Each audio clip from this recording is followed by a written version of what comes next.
అందరికీ నమస్కారం. నేను డాక్టర్ మౌనిక, హోమియోపతి కన్సల్టెంట్.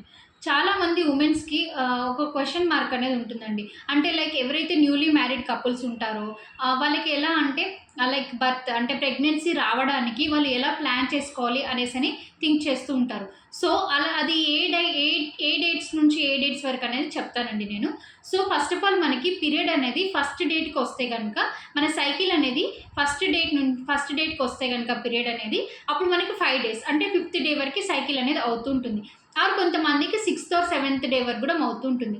అది ఫినిష్ అయిపోయాక మనకి యూజువల్‌గా ప్రెగ్నెన్సీ కన్సీవ్ అయ్యే టైం డేట్స్ అనేసనంటే కనుక మనకి 11th డే నుంచి 20 డేట్ వరకు మనకి కంటిన్యూయస్‌గా ఇంటర్‌కోర్స్ అవుతే కనుక అంటే భార్యాభర్తలు ఇద్దరు కలిస్తే కనుక ఈ 10 డేస్ మనకి ప్రెగ్నెన్సీ అనేది వచ్చే ఛాన్స్ అనేది హెవీగా ఉంటుంది. మనకి కన్సీవ్ అయ్యే ఛాన్స్ అనేది మాక్సిమం ఉంటుంది.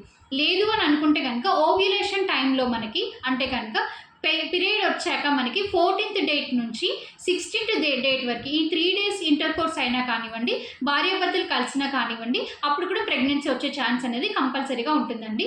ఎవరైనా ఇలాంటి ప్లాన్ వేసుకుంటే కనుక ఇది ఫాలో అవ్వచ్చండి. Thank you so much.